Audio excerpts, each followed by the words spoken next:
بسم اللہ الرحمن الرحیم۔ اس باب کے بعد حضرت نے پہلی حدیث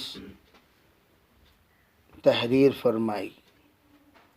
پہلی حدیث میں حضرت نے حمیدی سے روایت فرمائی۔ محدثین فرماتے ہیں امام بخاری رحمۃ اللہ علیہ نے حمیدی کی روایت پہلے لانے میں حکمت یہ ہے، حمیدی میں حمد ہے۔ انہوں نے یہ سوچا کہ میں کتاب شروع کر رہا ہوں تو کیوں نہ ہو کہ حمد کی طرف اشارہ بھی کروں کہ اللہ میں تیری تعریف سے ہی شروع کر رہا ہوں، تیری تعریف، تیرے ثناء میرے دل اور دماغ میں ہے، وہی کیفیت کے ساتھ میں شروع کر رہا ہوں تاکہ شروع کو تو محمود بنا دے۔ اس تعبیر خیر کو مد نظر رکھتے ہوئے حمیدی کی روایت کو انہوں نے منتخب فرمائی۔ سند اتصال کے ساتھ حضرت عمر ابن خطاب رضی اللہ تعالی عنہ کی روایت کا حضرت نے حمیدی کے سند کے ساتھ منتخب فرمایا۔ اب پہلے راوی بخاری کے عمر ابن خطاب ہیں، اس میں اس بات کی طرف اشارہ ہے اشدہم فی امر اللہ عمر، جو ہماری کانوں میں ہمیشہ گونجتی رہتی ہے کہ حضرت عمر تمام صحابہ میں سب سے زیادہ اللہ کے حکم میں رعایت نہ کرنے والے، کچھ نہ کچھ رعایت اگر کوئی کریں تو عمر تو ہر حال میں رعایت کرنے والے ہی نہیں۔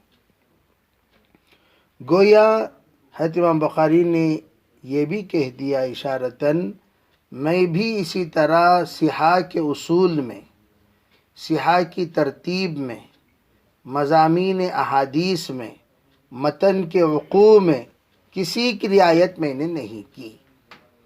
جیسے حضرت عمر رضی اللہ تعالی عنہ اپنے اعتبار سے فیصلے میں مکمل طور پر اللہ کے حکم کو مد نظر رکھتے ہوئے کیا کرتے تھے، اس طرح میں نے بھی حضرت عمر رضی اللہ تعالی عنہ کے مزاج کے مطابق انتخاب کیا ہے۔ تو حضرت عمر کی روایت نقل فرماتے ہیں، حضرت عمر کہتے ہیں کہ میں نے حضور اقدس صلی اللہ علیہ وسلم سے سنا ہے۔ اس میں یہ اشارہ ہے کہ جتنی روایتیں ہیں یہ براہ راست اپنے اساتذہ سے سنی ہوئی سمعنا ہیں، یہ اخبرنا نہیں ہے۔ براہ راست شیوخ سے، محدثین سے جب روایت میں سنتا ہوں، انہی روایتوں کو یہاں نقل کرنے کا اہتمام کرتا ہوں۔ گویا حضرت عمر نے براہ راست سنی تو گویا وہ صحابہ جو براہ راست حضور اقدس صلی اللہ علیہ وسلم سے سنے ہیں، اسی طرح کی روایتیں اکثر و بیشتر بخاری شریف میں آپ کو ملیں گی کہ سنی اور پھر انہوں نے ان کو سنایا، نظر اللہ امرأ من سمع مقالتی ووعاها كما سمعها وحفظها كما سمعها ووعاها رب مبلغین او عام سامعین۔ اس بات او کما قال علیہ السلام، اس بات کی طرف اشارہ فرما دیا، براہ راست سننے والوں پر اللہ کے رسول علیہ السلام کی دعا ہے، اللہ خوش رکھے، اللہ سرسبز و شاداب رکھے ان لوگوں کو جو میری بات سنتے ہیں۔ حضرات محدثین فرماتے ہیں، محدثین کی زندگی میں، حدیث کے درس و تدریس دینے والوں کی زندگی میں، چاہے وہ اسباب کے اعتبار سے کم ہو، لیکن جو ان کو سکون نصیب ہوتا ہے یہ حضور علیہ السلام کی دعا کی برکت ہے۔ جو دعا حضور علیہ السلام نے عمومی مرحمت فرمائی، من سمع مقالتی، جو میری بات سنے اور اسے محفوظ رکھے اور اسے بچائے تمام تر ادھر ادھر کی باتوں سے، رتب و یابس سے، ایسی باتوں سے جس کے ذریعے سے حدیث کی سند میں، حدیث کے متن میں کلام ہو جائے، بچائے۔ حضور نے فرمایا جو شاگرد ہوتے ہیں ایسے لوگوں کے، وہ استاد سے بھی زیادہ بچانے والے ہو جاتے ہیں۔ بعض مرتبہ شاگردوں کو اللہ وہ توفیق دے دیتا ہے، وہ قبولیت دے دیتا ہے، وہ عام صلاحیت دے دیتا ہے کہ وہ استاد سے بھی ایک ہاتھ آگے بڑھ جاتے ہیں، تو استاد سے زیادہ محفوظ کرنے والے بن جاتے ہیں۔ تو استاذ وہ خدمت نہیں کر سکے جو خدمت شاگرد کر گزرتے ہیں۔ یہ الگ چیز ہے کہ اس کا ثواب استاد کو ضرور ملے گا، لیکن اللہ نے فیض عام کرنے کے لیے ہزاروں شاگردوں میں کسی کو اللہ چن لیتا ہے۔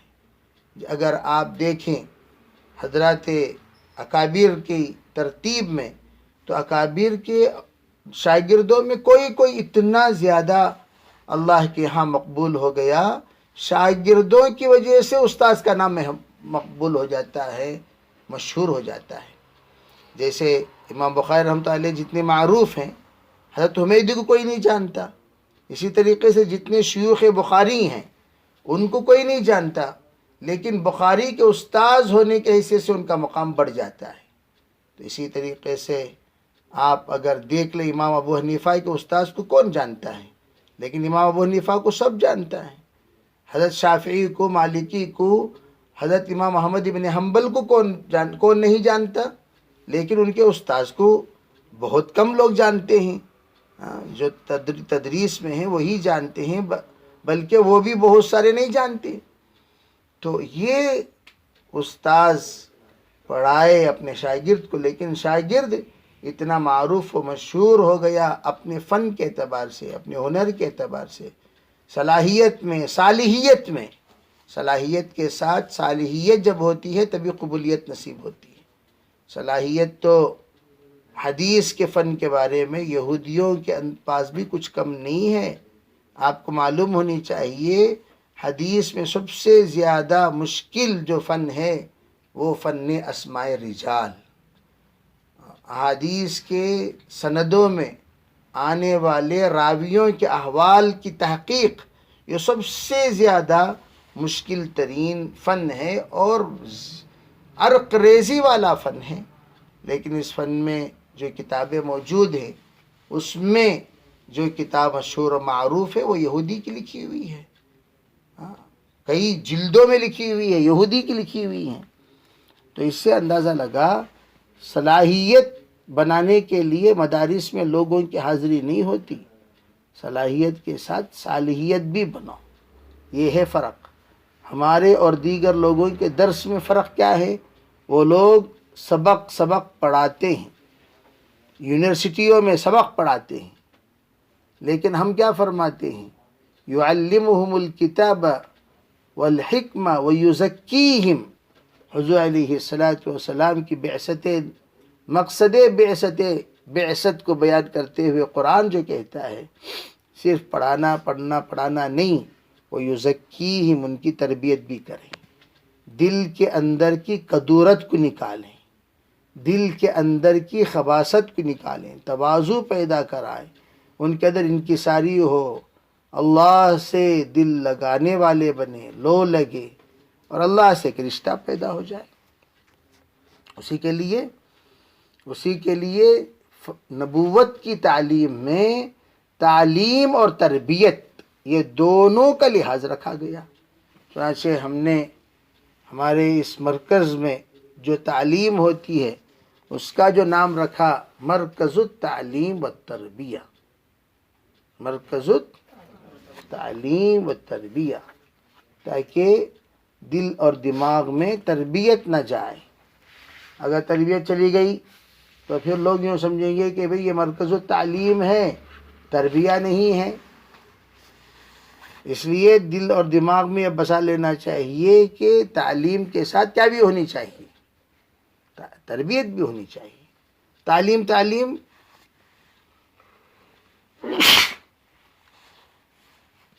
یہ مقصود نہیں ہے، تعلیم کے ساتھ تربیت۔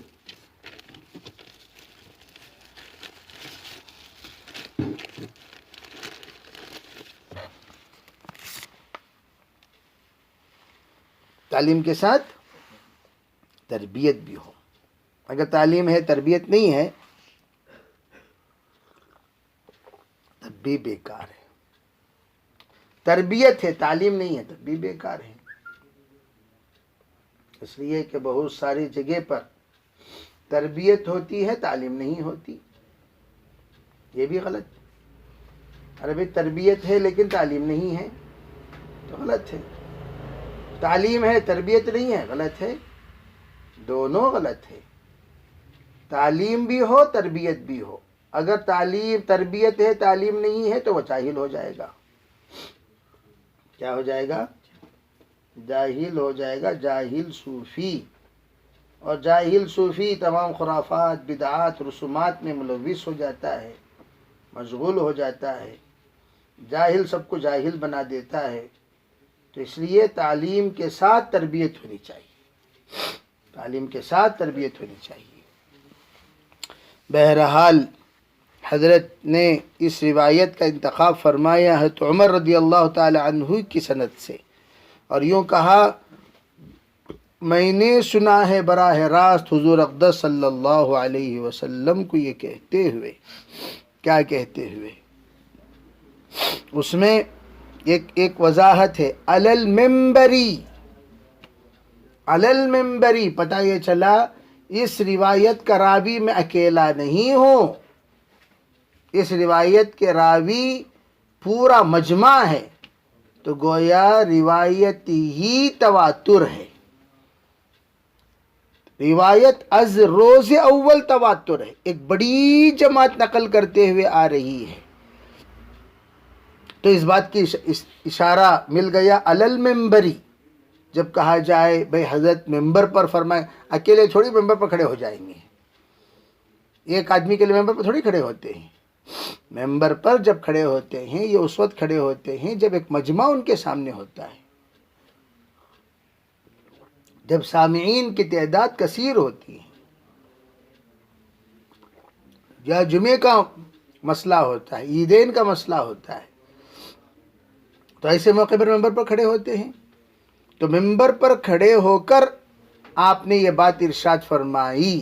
تو اس سے یہ بات معلوم ہوا کہ حضرت عمر ابن خطاب نے بھی یہ بات فرمائی تو ممبر پر کھڑے ہو کر فرمائی. کیا فرمائے؟ یوں فرمایا میں نے سنا جناب رسول اللہ صلی اللہ علیہ وسلم کو یوں کہتے ہوئے. دیکھو یہاں دونوں سندوں میں سمعتو ہے. حضرت عمر سے انہوں نے سنا ممبر پر، اور حضرت عمر نے حضور سے سنا براہ راست. انما الاعمال بالنیات. یہ سنا تمام اعمال کا دار و مدار نیتوں پر ہے. اب یہ روایت انما الاعمال بالنیات یہ مشہور روایت ہے، لیکن اس کے الفاظ روایتوں میں مختلف وارد ہوئی ہیں الگ الگ طریقے سے. انما الاعمال بالنیات والی روایت الگ الگ طریقوں سے مختلف روایتوں میں وارد ہوئی ہیں. بعض روایتوں میں انما الاعمال بالنیات یہ ایسے ہی ہے جیسے انما الاعمال بالنیات ہے. بعض لوگوں نے اس کے مطلب کو عبارت بنا دی، جیسے انما الاعمال بالنیہ واحد بنا دیا، نیات کو نیہ بنا دیا. تیسرا کیا ہے؟ انما العمل بالنیات، پہلے کو واحد بنا دیا اور دوسرے کو جمع کر دیا. چوتھا کیا ہے؟ انما العمل بالنیت، دونوں کو کر دیا واحد. گویا پہلا دونوں جمع ہیں، ایک جمع ایک واحد، اور پہلے واحد اس کے بعد جمع اس کے بعد دونوں واحد. تو اس کا مطلب کیا؟ انما الاعمال بالنیات، تمام اعمال کا دار و مدار ان اعمال کی نیتوں پر ہے. یہ ہو گیا اس کا ترجمہ. دوسرا ترجمہ انما الاعمال بالنیہ، تمام اعمال ایک ہی نیت پر ہوتے ہیں، یعنی اللہ کو راضی کرنا. تیسرا مطلب کیا؟ انما العمل بالنیات، ہر عمل کئی نیتوں سے کیا جاتا ہے. ہر ایک عمل کئی نیتوں سے کیا جاتا ہے. جیسے مثال کے طور پر چائے پلائے، چائے پلانے میں کئی نیتیں ہو گئیں. نمبر 1 مہمان رسول کا اکرام. حضور علیہ السلام بھی اسودین، اپنی زندگی کا جو بنیاد تھا وہ اسودین تھا. تو آپ کو پہلا اسود کھجور، دوسرا اسود عرق شفا پلا دیا گیا. تو اسودین ہوا کہ نہیں ہوا؟ ایک ہے آپ کا اکرام، ایک ہے سنت پر عمل. حضور بھی اسودین، ہم بھی اسودین. تیسری ہے آپ کے اندر نشاط پیدا کرنا، بشاشت پیدا کرنا، تصورات کو دائیں بائیں گھومنے سے بچانا، ورنہ آپ کے دماغوں میں چائے کی دکانیں گھومتی رہیں گی. کاش ہم گاؤں میں ہوتے، فجر پڑھنے کے بعد ہماری حالت کیا تھی، ہم کیسے کیسے دوستوں کے ساتھ جاتے تھے، کیسے ہم آزاد پرندے کی طرح، آزاد پنچھی کی طرح پھرتے تھے، اور یہاں آ کر ایسے مقید بندھن میں آ گئے ہیں. ابھی نماز پڑھو بیٹھو، نماز پڑھو بیٹھو، نماز پڑھو بیٹھو. اس خیال کو بھی بھئی آپ کا جو ذوق ہے چائے پینے کا، اس ذوق کو پورا کر لیا جائے گا. چوتھی چیز یہ ہے کہ اس کے ذریعے سے ثواب ملے گا. جتنا بشاشت کے ساتھ بیٹھ کر تم سبق پڑھو گے، اتنا ثواب تو ہمیں بھی مل رہا ہے، بنانے والوں کو مل رہا ہے، پکانے والوں کو مل رہا ہے، خدمت کرنے والوں کو مل رہا ہے، سب کو مل رہا ہے. اور پانچویں چیز یہ ہے کہ درس حدیث کا ادب ہے کہ ہم درس حدیث میں اپنی بشاشت کو باقی رکھیں، ایسے باقی رکھیں جیسے خود جناب رسول اللہ صلی اللہ علیہ وسلم بیٹھ کر ہمارے سامنے ارشاد فرما رہے ہوں. اس طرح کا ہمارے پاس ادب ہونا چاہیے، وغیرہ وغیرہ. بتانے کا منشا ایک چائے ہے، چائے کے پیچھے اتنی باتیں، لیکن اتنی باتیں کہہ کر پلائی نہیں جاتی، ہوتی ہیں.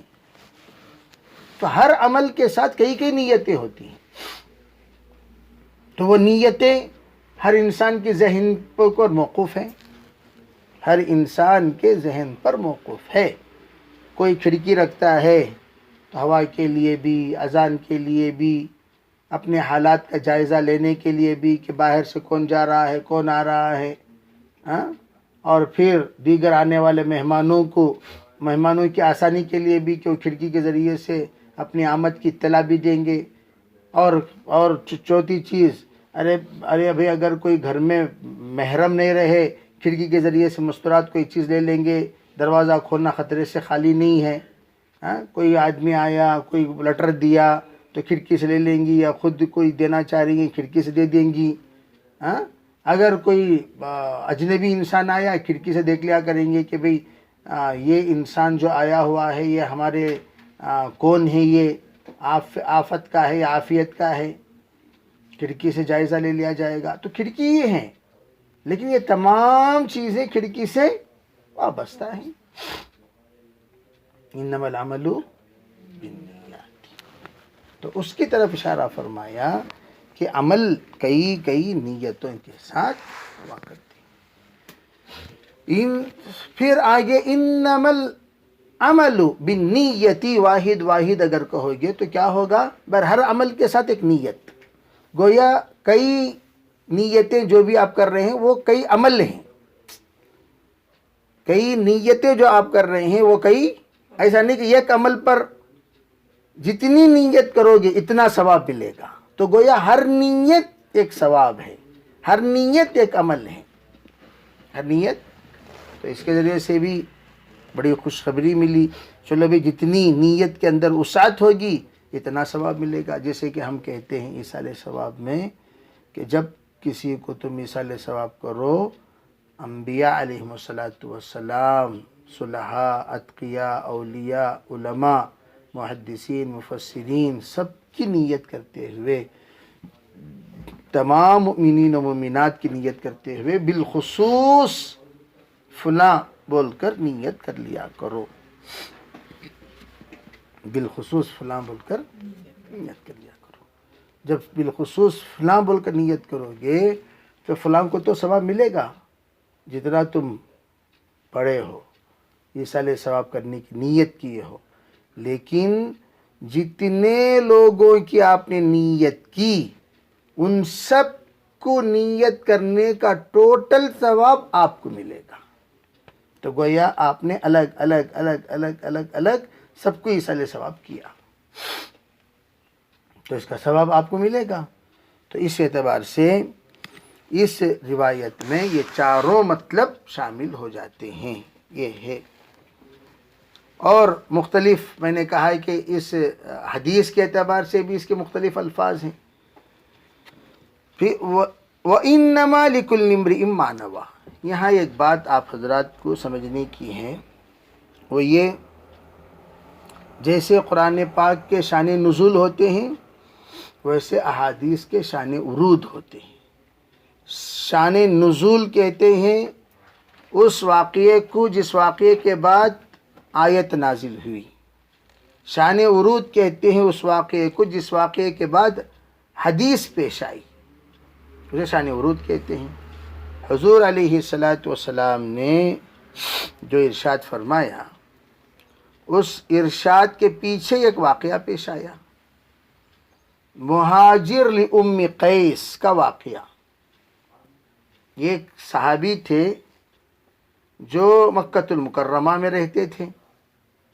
ان کی معشوقہ ام قیس یہ مسلمان ہو کر ہجرت کر کے مدینہ آ گئی. جب مدینہ آ گئیں تو حضرت مہاجر لأم قیس ان کو عجیب لگا کہ میری بیگم یعنی معشوقہ وہ چلی گئی مدینہ، مجھے بھی مدینہ جانا ہے. تو یہ باقاعدہ مدینہ منورہ آئے، اسلام قبول کیے. صحابہ کرام کو پتہ چلا اس کا معشوق آ گیا، اس کا عاشق آ گیا. صحابہ ہنگامہ، صحابہ حضور کے پاس حاضر ہوئے، کہنے لگے حضور یہ دیکھیے سب لوگ اسلام کے لیے ہجرت کرتے ہیں، یہ اپنے معشوقہ کے لیے ہجرت کیا ہے. لیکن ہجرت کرنے کے بعد اسلام تو قبول کر لیے، لیکن آپ نے فرمایا دیکھو انما الاعمال بالنیات وانما لکل امرئ ما نویٰ. جس نیت سے جو انسان، ہر انسان کے لیے جو نیت کرتا ہے اس کا ثواب ملتا ہے. جس نیت سے وہ عمل کرے گا اس کا اجر پائے گا، اس کا بدلہ پائے گا، اس کو اس کا محنت کا معاوضہ مل جائے گا. جو نیت کیا وہ مل گیا. پھر آپ نے فرمایا فَمَنْ كَانَتْ هِجْرَتُهُ إِلَى دُنْيَا يُصِيبُهَا. دنیا کے لیے کسی نے ہجرت کی، مدینے کو آیا، میں یہاں دکان کھول لوں، یہاں سپر مال کھول لوں، سپر مارکیٹ کھول لوں. تو تجارت کے لیے آئے تو تجارت دنیا مل جائے گی. اگر وہ عورت کے لیے آیا جیسے کہ یہ، تو وہ آیا کیوں؟ تاکہ عورت سے نکاح کر لے.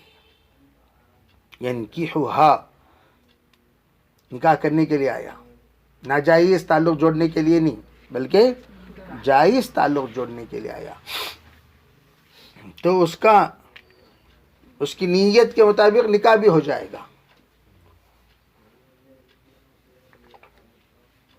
اس کی ہجرت جس نیت سے ہوتی ہیں یوں سمجھا جائے گا اسی کے لیے اس نے ہجرت کی.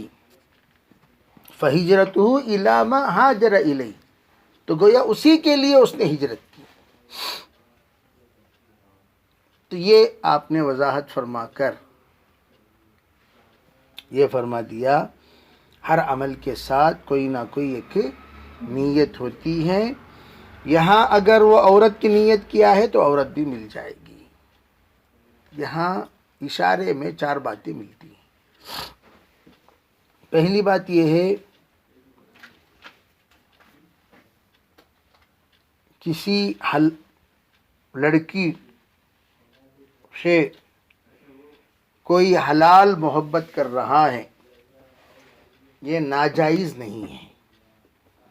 حلال محبت سے مراد یعنی حدود شرع کی رعایت کرتے ہوئے صرف دل کے اندر کسی لڑکی سے نکاح کرنے کی خواہش رکھنا، حدود توڑے بغیر،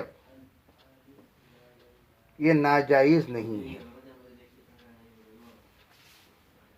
اس لیے کہ آپ علیہ السلام کی خاموشی اور صحابہ کرام کی اس طرح ترغیب دینا اور آپ علیہ السلام کی یہ تشریح اس بات کی طرف ڈال ہے کہ مہاجر ام قیس کی ہجرت قبول ہے اور اس کا نکاح کا ارادہ بھی مردود نہیں ہے. محمود نہیں بولیں گے، مردود نہیں ہے، برا نہیں ہے، گناہ نہیں ہے، ورنہ آپ اس کی مذمت کیے بغیر ایسی ارشاد نہ فرماتے. دوسری بات،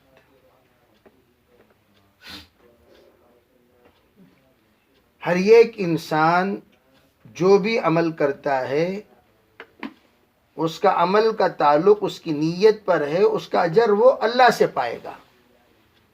دنیا میں کسی کو اس بات کا حق نہیں ہے کہ وہ اس کی نیت کو ٹٹولے. آپ کس نیت سے دے رہے ہیں، آپ کس وجہ سے دے رہے ہیں. آپ نے کہا بھئی ہر ایک کا عمل اس کی نیت کے ساتھ ہے، تم اس کے پیچھے کیوں پڑے ہوئے ہو؟ کیا نیت، کیا نیت، کیا نیت، ظاہر کرو، ظاہر کرو. آپ اس کی نیت کے پیچھے پڑو مت. وہ جانے اس کا عمل جانے، وہ جانے اس کا اللہ جانے، چھوڑ دو. اس کے نیت کے پیچھے پڑنا یہ آ کر شریف لوگوں کی علامت نہیں ہے. تیسری بات، ایک ہے نیک نیتی، ایک ہے بد نیتی، ایک ہے بے نیتی.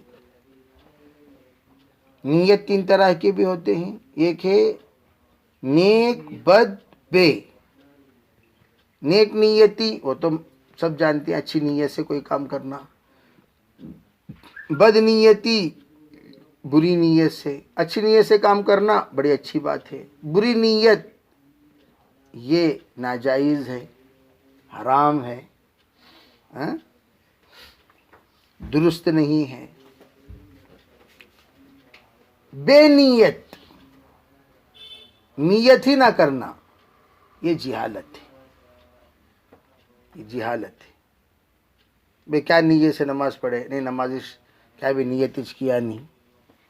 کیا نیت سے آپ یہاں بیٹھے ہوئے ہو؟ نہیں کوئی نیت نہیں. کیا نیت سے آپ حضرت کو دیکھ رہے ہو؟ نہیں کیا بھی نیت نہیں. تو بے نیتی یہ آ کر اپنے آپ کو ثواب سے محروم کرنا ہے اور جہالت ہے. اس لیے یہ نیتوں کا اثر پڑتا ہے. نیت جو بھی نیت ہو اس نیت کا اثر عمل پر ضرور پڑتا ہے. چوتھی جو بات ہے وہ ہے نیت کا اطلاق. نیت کے سلسلے میں فقہاء کرام کا تفصیلی بیان. وہ کیا ہیں؟ بعض اعمال ہیں جس میں نیت مقصود ہے، اعمال مقصودہ، اعمال غیر مقصودہ، دو طرح کے عمل ہیں۔ تو اعمال مقصودہ میں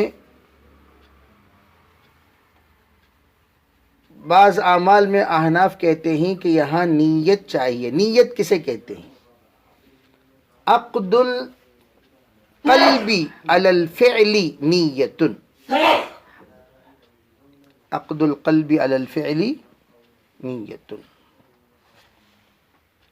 دل کو کسی کام پر جمانا، جوڑنا، اسے نیت کہتے ہیں کہ دل میں کوئی یہ کام کرنا ہے بول کر اسے آ کر جوڑو، دل کے اندر اس بات کا ارادہ پیدا کرو، اسے نیت کہتے ہیں۔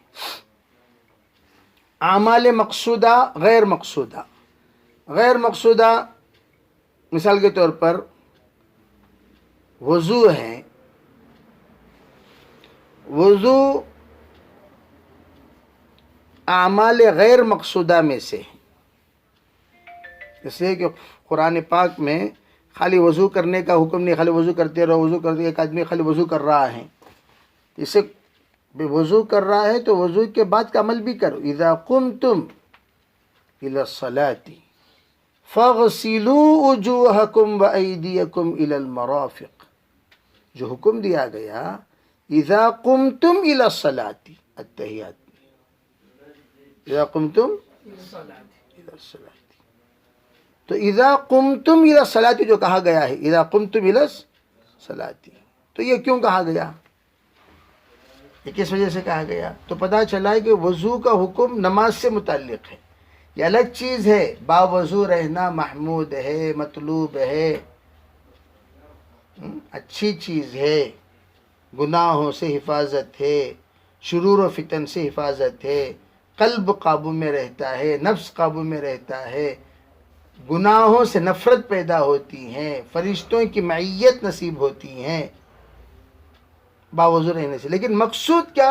صرف وضو مقصود نہیں ہے، وضو کے ساتھ ایک عمل، یہ وضو طہارت ہے۔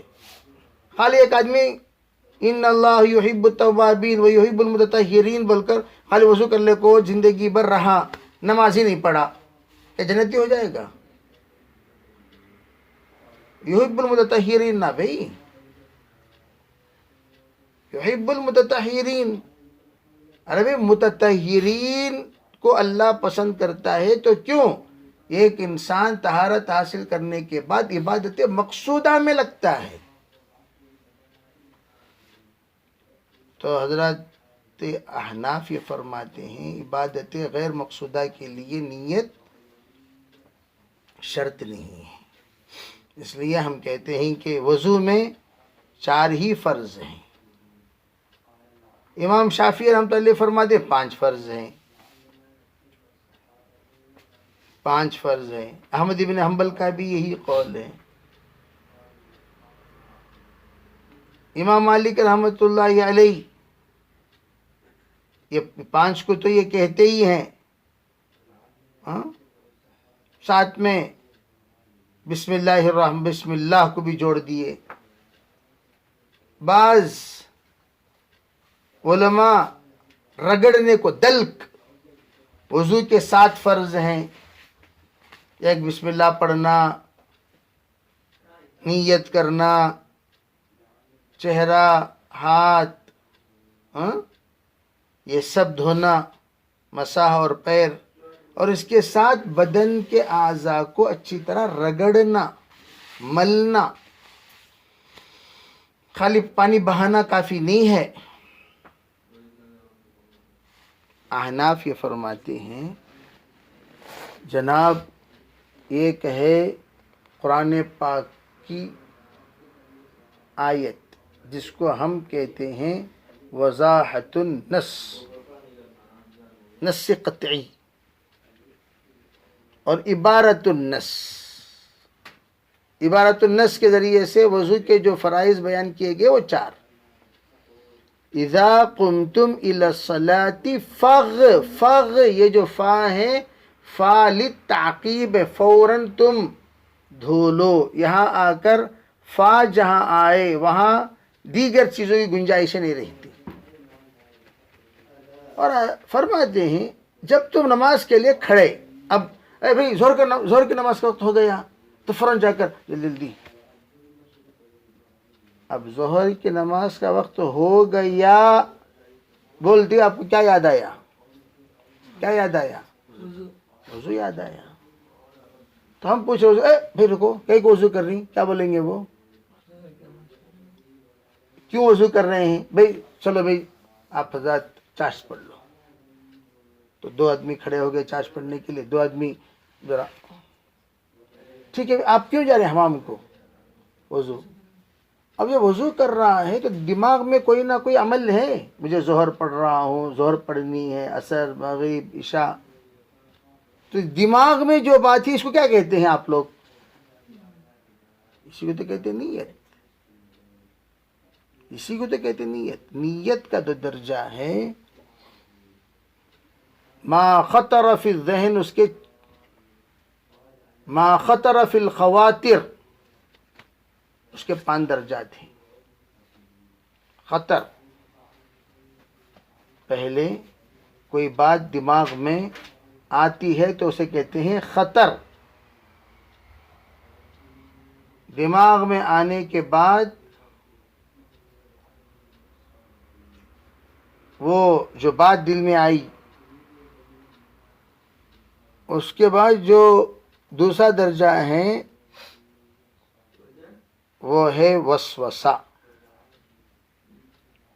کوئی بات دل میں آئی کہ ہم لوگوں کو کھانا چاہیے، لیکن پھر وسوسہ آیا ارے کھانا چاہیے نہیں کھانا چاہیے. پھر وہ اس وسوسے کو ایک منزل مل جائے، کرنا چاہیے یا نہ کرنا چاہیے، اسے کہتے ہیں ارادہ. اسے کہتے ہیں ارادہ. جب ارادہ ہو گیا کرنا چاہیے، چلو بھی کریں گے، اسے کہتے ہیں عزم. جب عزم دل کے اندر پیدا ہو جائے تو کرنے کو، کام کرنا جیسے اسے کہتے ہیں نیت.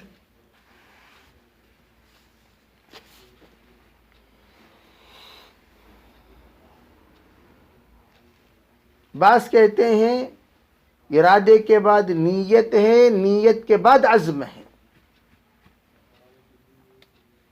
ارادے کے بعد نیت، نیت کے بعد عزم.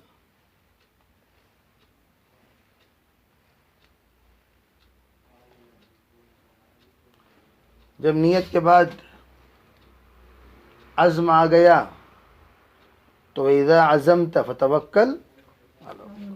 اب عزم کے بعد تو توکل کرتے ہوئے عمل کرو. تو اس سے یہ بات واضح ہوئی کہ نیت کا دخل ہے عمل میں. ہم یہ نہیں کہتے نیت، خود انسان مستقل نیت کرنے کی ضرورت نہیں ہے. اس کے دل کے اندر نیت ہے تو وہ مستقل اپنے عمل شروع کر سکتا ہے. دوسری بات یہ ہے جب کوئی چیز اعلی طہارت ہے تو اسے طہارت حاصل کرنے کے لیے نیت کی ضرورت نہیں. جیسے کہ پانی، پانی کو اللہ نے آسمان سے نازل کیا طہارت حاصل کرنے ہی کے لیے، جیسے قرآن پاک میں موجود ہے. لیکن مٹی یہ طہارت حاصل کرنے کی چیز نہیں ہے. مٹی طہارت حاصل کرنے کی چیز نہیں ہے. جب تم پانی استعمال کرنے سے معذور ہو جائے، مجبور ہو جائے، تو تمہیں اجازت دی گئی فَتَيَمَّمُوا صَعِيدًا طَيِّبًا، تم پاک مٹی سے تیمم کر لو. جب تمہیں اجازت دے دی گئی پاک مٹی سے تیمم کرو، تو اب جب پاک مٹی سے تیمم کرنے کے لیے آپ جا رہے ہو تو وہ مٹی پاکی حاصل کرنے کی چیز جب نہیں ہے تو نیت کے ذریعے سے آپ اس مٹی کے لائق بن جاتے ہو. ایک صحت مند انسان تیمم کرتا ہے، تیمم نہیں ہوگا. صحت مند انسان جیسے مقیم مسافر کی نماز پڑھے، نماز ہو جائے گی؟ بھائی اللہ تعالیٰ کا حکم، حضور نے فرمایا کہ تم دنیا میں ایسا رہو جیسے مسافر رہتا ہے، کن فی الدنیا کأنک غریب و عابر سبیل، مسافر کی طرح رہو، اس لیے میں مسافر ہوں میرے کو 2 رکعت زندگی میں پڑھ رہا ہے، میں مسافر ہوں تو نماز ہو جائے گی۔ شرعی سفر پر قصر کا حکم ہوتا ہے۔ اسی طریقے سے اگر کوئی معذور ہے تو تیمم کا حکم ہے۔ کوئی معذور ہی نہیں ہوا، تیمم کیسے کر سکتا ہے؟ تو گویا یہ مٹی کے لائق نہیں ہے۔ مٹی کا ظرف اللہ تعالیٰ نے ایک ربط رکھا، ایک تعلق رکھا، ایک جوڑ رکھا، بھئی اس کا اس سے تعلق، اس سے اس کا تعلق، اس سے اس کا تعلق۔ جیسے کہ نکاح کے لیے محرم سے نکاح نہیں ہو سکتا، نامحرم سے نکاح ہو سکتا ہے۔ اور جو محرمات ابدیہ ہیں یہ نکاح کے لیے لائق ہی نہیں ہیں، ظرف ہی نہیں ہیں۔ اگر کوئی اپنی بھانجی سے 100 بار بھی نکاح پڑھا لے، نکاح نہیں ہوگا، اس لیے کہ وہ ظرف ہی نہیں ہے۔ اپنی چچیری بہن سے نکاح پڑھا لیتا ہے، نکاح ہو جائے گا، اس لیے کہ وہ ظرف ہے۔ جہاں ظرف ہے وہاں حکم بھی ہے، جہاں ظرف نہیں ہے وہاں حکم لاگو ہی نہیں ہوتا۔ اسی طریقے سے تیمم کے لیے معذور ہونا، جیسے کہ اسی طرح میں کہتا ہوں کرسی میں بیٹھ کر نماز پڑھنے والے معذور ہیں تو نماز ہوگی، معذور نہیں نماز ہی نہیں ہوگی۔ معذور ہیں تو نماز ہوگی، معذور ہی نہیں ہے نماز نہیں۔ جب نماز ہی نہیں ہوگی تو کرسی میں بیٹھ کر 1 رکعت نہیں 100 رکعت پڑھ لیں، نماز ہی نہیں ہوگی۔ اس لیے کہ قیام ان کے لیے فرض ہے، فرض کے فوت پر نماز نہیں ہوتی۔ اسی طرح امام صاحب رحمۃ اللہ فرماتے ہیں ہم نے جو تیمم میں کہا نیت کرنا فرض ہے، 3 میں ایک نیت کرنا، ایک مسح کرنا چہرے کا، ایک ہاتھ کا مسح کرنا، جو ہم نے کہا یہ اس لیے کہا ہے کہ مٹی یہ آلے طہارت ہی نہیں ہے، یہ آلے طہارت اس کے لیے ہے جو معذور ہے اور مجبور ہے، جو معذور ہے اور مجبور ہے۔ اس لیے یہ بات واضح ہوئی کہ تیمم میں جو فرض ہے وہ اس علت کی وجہ سے ہے، ورنہ دیگر تمام امور میں نیت پر اعمال کا دار و مدار ہونا، یہ صرف اگر دل میں ارادہ ہو گیا تو کافی ہے، اس مستقل نیت کرنے کی کوئی ضرورت نہیں ہے۔ جیسے کہ اوقات رمضان آ گیا تو رمضان مبارک میں سحری کے لیے اٹھنا خود ایک نیت ہے کہ میں روزہ رکھنے والا ہوں، ورنہ دیگر زمانے میں تو کوئی اٹھتا ہی نہیں کھانا کھانے کے لیے۔ رمضان میں اٹھ رہا ہے تو اب کسی سے پوچھو اٹھنے والے کو سحری کریں بھئی کیوں اٹھ رہا ہے تو کیا کہے گا؟ سحری کیوں کر رہا ہے بھائی؟ روزہ رکھنے کے لیے۔ سحری تھوڑی کر رہے گا بھائی، ناشتہ کرنے کا ارادہ ہوا، دیگر کوئی دنوں میں کوئی ان اوقات میں کھائے تو کیا بولیں گے لوگ؟ کیسا اوقاتی ہے دیکھو، رات میں بھی کھاتا دن میں بھی کھاتا، یہ کوئی کھانے کا ٹائم کیا پلیٹ کھانا بھر کو کھانا رکھ لے کر وہ بھی اہتمام کے ساتھ گرم گرم کھانا کھا رہا ہے، بولیں گے نہیں بولیں گے؟ بے روزے دار اگر سحری کرے، سحری کی شکل اختیار کرے، لوگ اسے اوقاتی بولیں گے، حریص بولیں گے۔ لیکن رمضان میں اٹھے تو اسے کہیں گے بھئی بڑا نیک انسان ہے ماشاءاللہ، روزے دار، تعریف کریں گے۔ چلو دیکھو بچہ، معصوم بچہ دیکھو جی سحری کر رہا، معصوم بچہ دیکھو سحری کر رہا، بولیں گے نہیں بولیں گے؟ تو اسی طریقے سے سحری کو اٹھنا خود ایک روزے کی نیت ہے۔ تو یہ ہے امام صاحب رحمۃ اللہ کی وضاحت۔ اللہ تعالی ہمیں سمجھ